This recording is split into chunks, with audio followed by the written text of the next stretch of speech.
Welcome to Mind Flexing with Alia Parker, your fortnightly thought expedition to everywhere and anywhere. Strap on your boots or put your feet up. Take a deep breath and let's get flexing.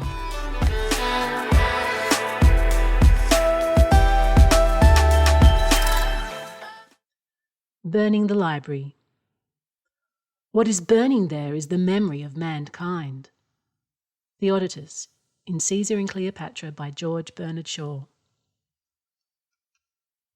Some 2,308 years ago, on the western edge of the Nile Delta, alongside the turquoise waters of the Mediterranean Sea, the hands of men chiselled and stacked the stones of the Museum.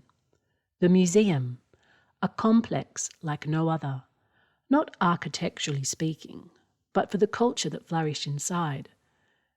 It was not unlike a modern-day university where scholars walked the covered halls discussing philosophy, lectured in the auditorium and debated in the dining hall.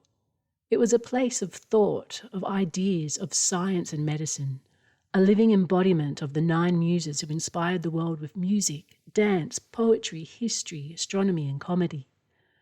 A treasure chest of civilization, and at its core lay the home of knowledge, the great Library of Alexandria, said to have possibly housed as many as 500,000 manuscripts at its zenith.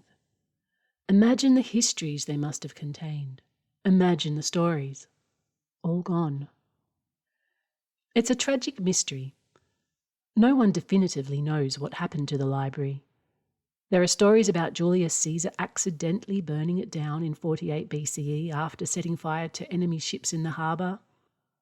There are stories about the Christians targeting pagan institutions some 440 years later, then similar stories about the Muslims another 250 years after that. Many believe a combination of all these led to a gradual decline, with neglect creeping in amid political instability and a changing economy. All those stories, gone.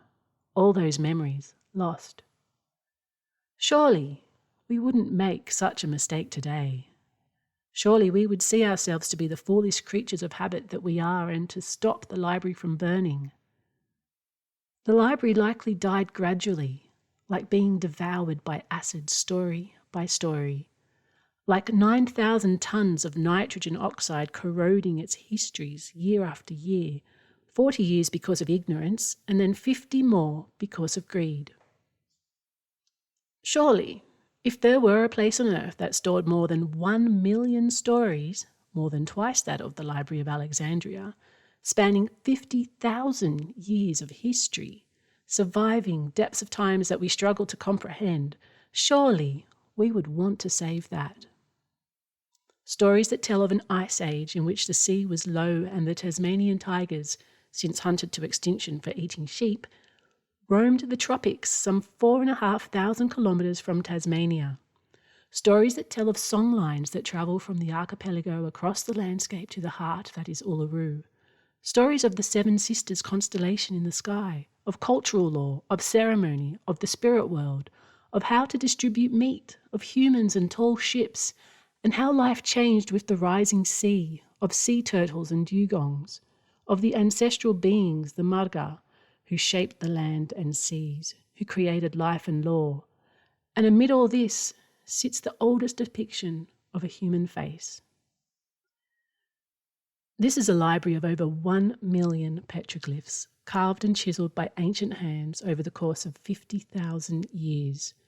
It's called Murujuga, and it's burning a slow, acidic death. It lies in the remote northwest of Australia on a peninsula that juts out like a hip bone of volcanic rock into the Dampier archipelago. It's like no other place on Earth, not only because of its immense library of stories, but incredibly because these stories have maintained an unbroken link to the Narara peoples of the region today, one of the oldest continuing cultures on Earth, who can read and understand these stories put there by their ancestors. The spirits within these petroglyphs are still well and truly alive. Murujuga is the oldest of the world's great libraries. You'll find it nestled between the burning smokestacks of Woodside Petroleum's Karratha liquefied natural gas plant on the northwest shelf. an operation that has spewed billions of tonnes of emissions into the air since the 1970s. Its acidic air disrupts the alkaline environment that has preserved this library for tens of thousands of years, settling on the ancient rocks and devouring the memories of mankind. Research has found significant degradation of the petroglyphs since 1970. It's a case of petroglyphs versus petrochemicals. Gas operations in the Northwest Shelf were scheduled to end appropriately in 2030. But in a shocking but not surprising decision, the federal government last week indicated it would allow Woodside to extend its petrochemical operations until 2070, spewing anywhere between 6 to 15 billion tonnes of emissions into the atmosphere and making a mockery of net zero targets. The climate ramifications of such a carbon bomb are immense, and ones I know you know all too well, so I won't dwell on these equally important aspects of this absurdity. There are so many underlying factors to this decision. Gross political donations that can serve no other purpose than to influence and corrupt, power struggles between political factions and between state and federal politicians, opposition from the powerful mining industry and its allied population, trade dollars, and economics. All can be refuted. Longtime economic commentator Ross Giddens explained in the Sydney Morning Herald this week, the economic and employment argument in favour of the extension is unjustifiable. It is hard to compete with the noise generated by money and power. It is very loud. But overcoming it isn't impossible. When the public so chooses, it can be very, very noisy, at which point any listener choosing to preserve their sanity and their eardrums will cave to such a high-pitched cacophony. UNESCO has raised its voice.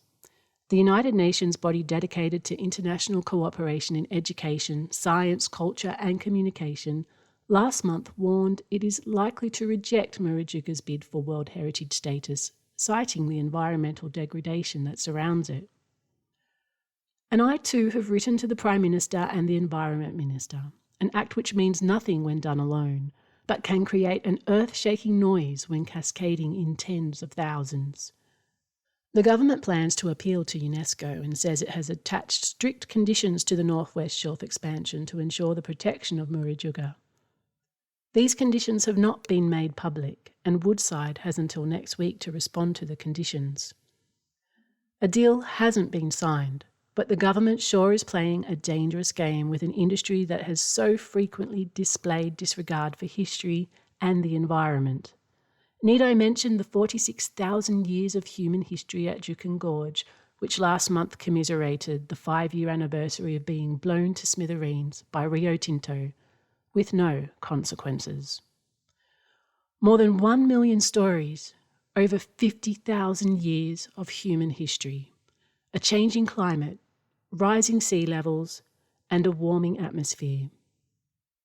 If the Great Library of Alexandria can teach us anything, it's that this is the time for us to make noise.